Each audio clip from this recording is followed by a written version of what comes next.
Okay. Okay, good afternoon, students. I have a wonderful treat for you. I have this wonderful young lady who's going to share her musical journey with us. So let's get started. How are you today, ma'am?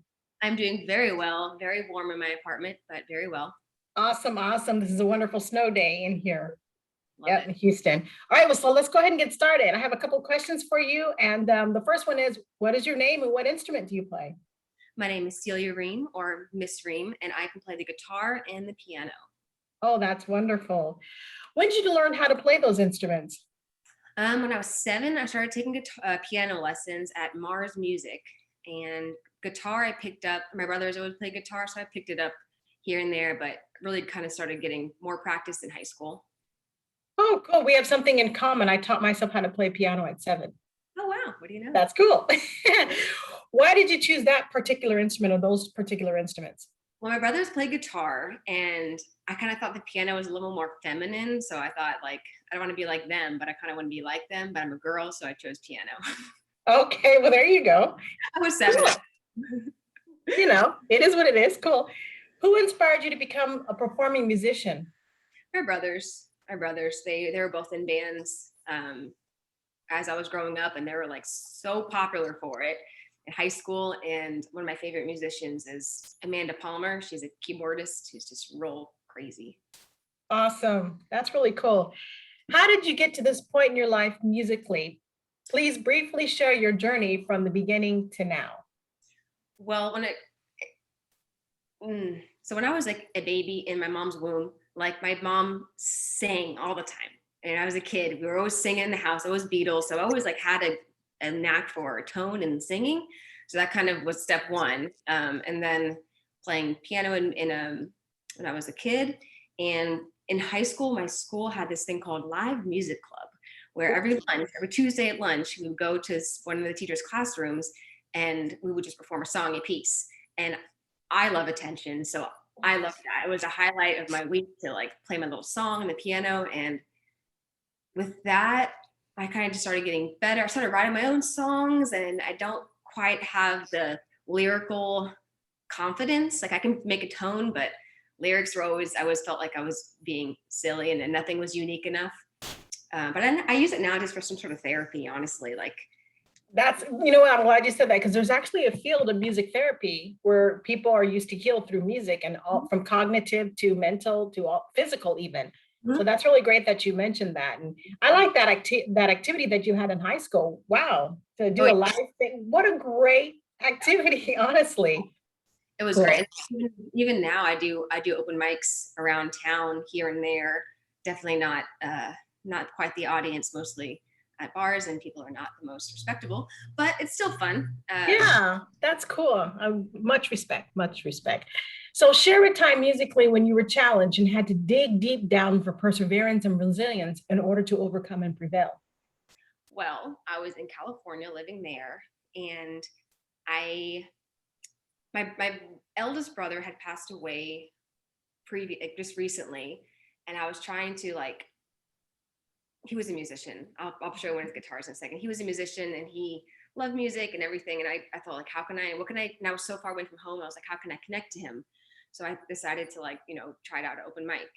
And this open mic, they didn't have a piano. And I like pianos because I could put my music there and I can read it and I can have a crutch. But here there was no music stand at a guitar or microphone. There was no way for me to see my notes or my song. Oh, I understand. Yeah. For him or for whatever, for myself, I practice and memorize the songs, which is not my go-to. I usually just read it right off the guitar tabs. So I was able to practice the songs and perform them, and it was really inspiring, and it meant a lot to me. Wow, that's beautiful. That is absolutely beautiful. Thank you for sharing that. If you had an opportunity to do something differently musically, what would it be?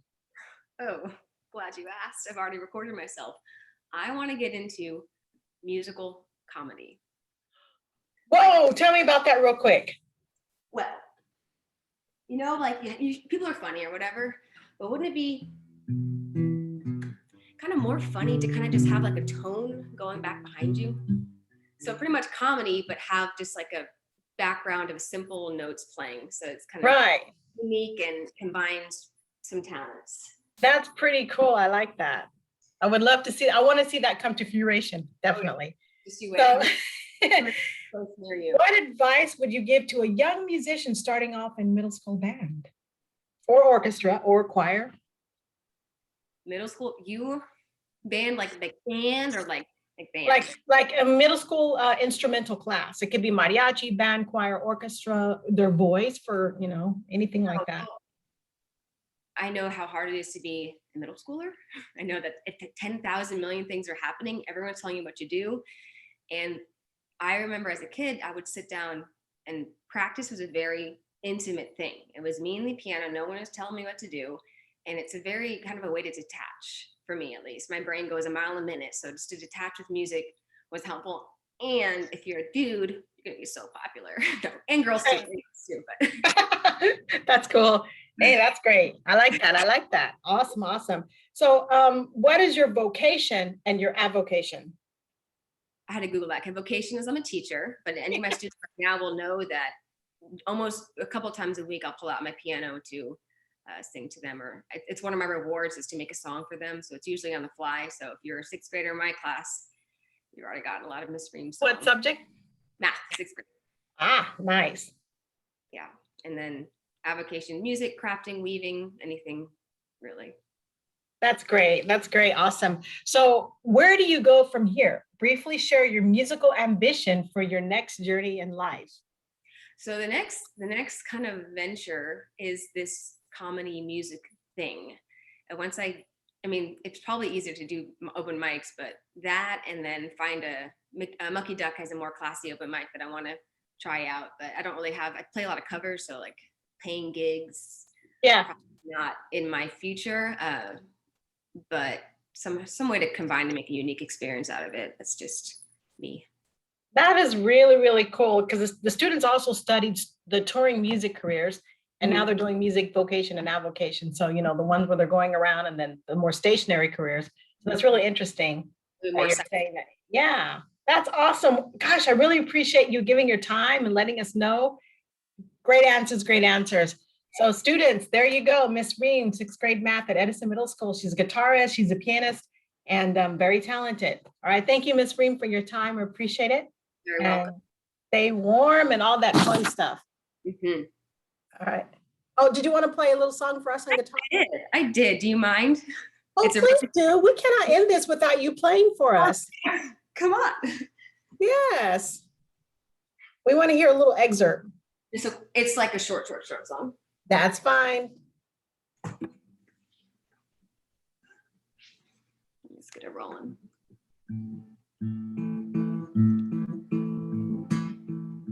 She feels like a stranger has come in the night and stolen her life and left her with this.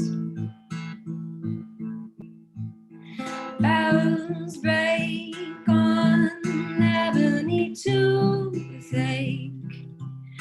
She's just a flask trapped inside her bowl. And I know you need to find what you thought you left behind in a past life. I won't question why the only life that you had you gave away. I know you need to find what you thought you left behind in a past life. I won't question why the only life that you had you gave away. She feels like a stranger has come in the night and stolen her life and left me with him. Oh, that's beautiful. Very nice. Thank you for, you know, it makes me want to go out and get my guitar and start playing right now. That is awesome. I really appreciate your time and your talent. And I hope this inspires our students because you inspired me to want to go bust out one of those guitars I have back there. So that's really wonderful. Thank you so much for your time. Thank you. Thank you.